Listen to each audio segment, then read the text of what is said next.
Crafty friends, it's Donna. I have a fun summer card for you featuring the stamp kissing technique to create this bold and bright background.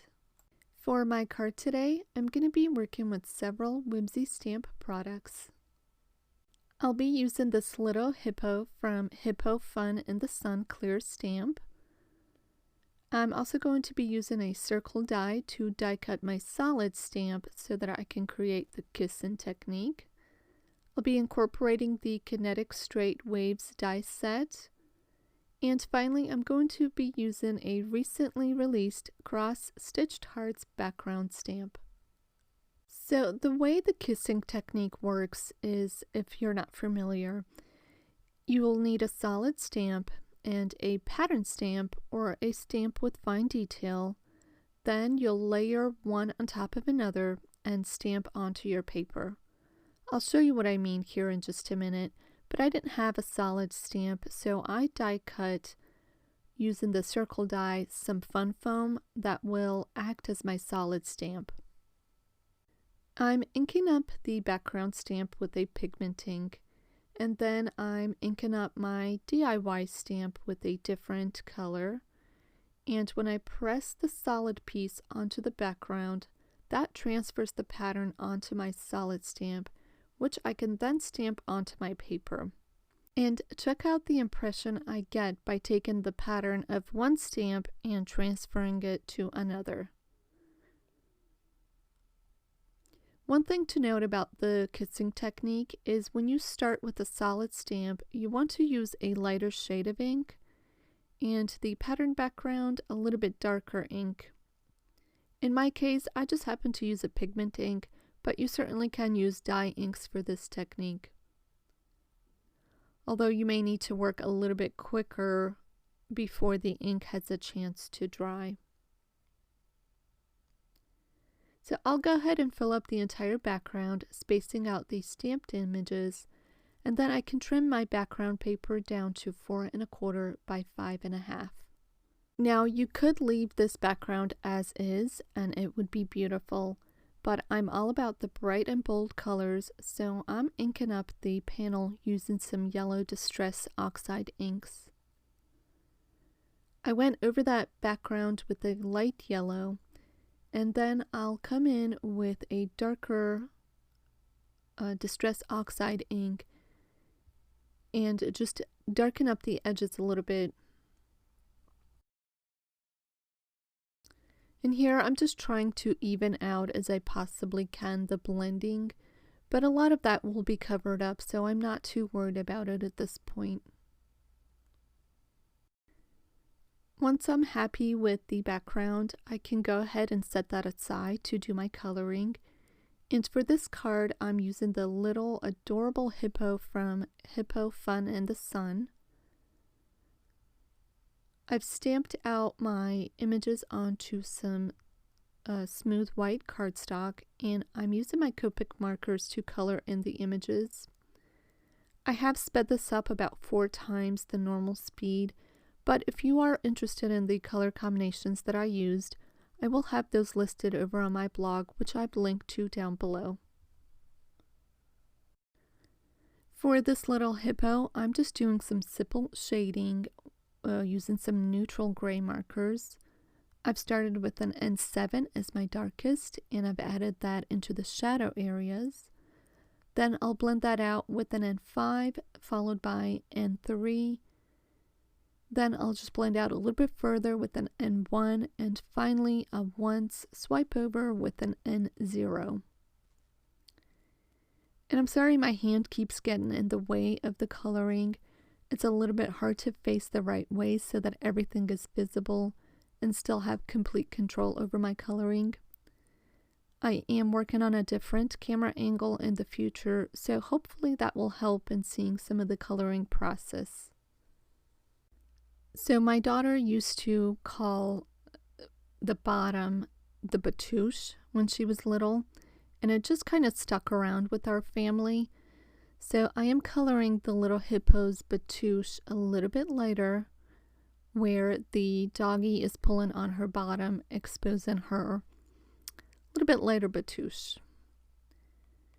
Anyway, I'll go ahead and color up the bathing suit a nice bright pink color, and then I'm going to move on to coloring the dog. I'm not too worried about the light source in this coloring. I'm just adding a little bit of shading to create some dimension. I've used an E47 very sparingly in the shadow areas. Then I'm coming in with an E44 to blend that out. I've got my E43 to get a little more blending out the shadow areas. Then I'll start in with my midtones, which is an E42, and finally finish everything off with an E41. For this bucket, I'm using some BG family colors. I'm adding the BG49 into those shadow areas, and then I'm blending out with the BG45. And because there's a huge gap between the previous marker and the BG11, I do have to make a little extra effort to blend out where the two colors meet. To finish off my background, I've die cut this island with palm trees die cut from the Build an Island die set, and I've also die cut two panels using the Kinetic Waves die set. I'll do a little bit of ink blending on one of those waves using Mermaid Lagoon Distress Oxide ink, and I'm just using my blender brush to ink blend directly onto that panel.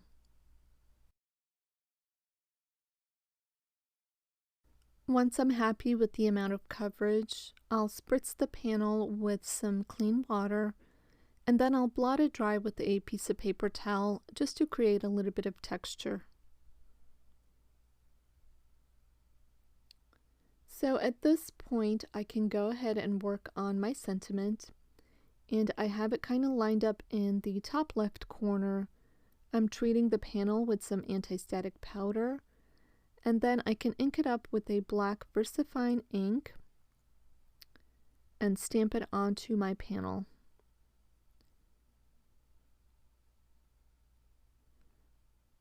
I do go ahead and add some clear embossing powder onto that panel, and then I can heat set that in place using my heat gun.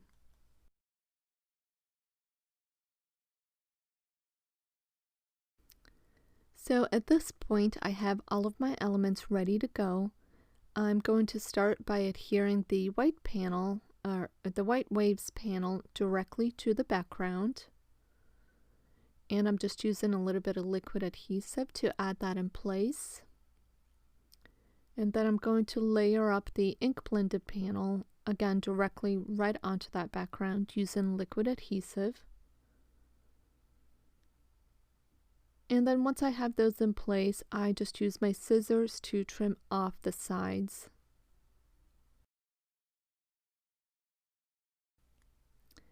I'm adding the island die cut that I've colored with my Copic markers onto my background, and I'm using some foam adhesive just to pop it up for a little dimension. Try to get that as centered as I possibly, or as straight as I possibly can. And then lastly, I'm going to add my little images that I've die cut using my Scan and Cut after I've colored them. And these I'm going to partially add some foam squares just to one side so that it will sit evenly against the scene. And that will kind of finish off my card for today.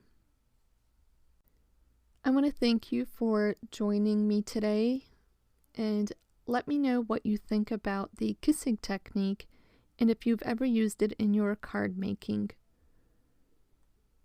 I'd love for you to, if you have, I'd love for you to share on how you incorporated this technique into your card or just other handmade project. As always, thank you so much for stopping by, and I will see you next time.